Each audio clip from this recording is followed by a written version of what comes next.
How to measure land area in Google Maps. Hello everyone, welcome to this channel. I'm here to help you out today, so without any delay, let's get started.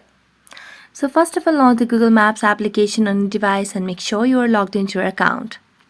Now select the location that you'd want to start off for the measuring land area. So let's just make a long press on one of this location and this red pin will pop up. Now what you simply need to do is swipe up the list from the bottom and tap on measure distance option. So let's tap on measure distance, and here what you simply need to do is tap on the add point option at the bottom right corner of the screen. So tap on the add icon and you can just now take it to the point where you'd want to check the land area for. Then tap it on again and select the area.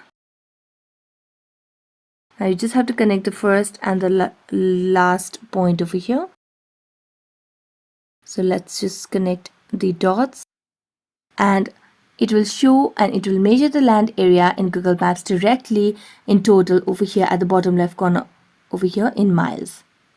So that's it. Thank you so much for watching this video. See you next time.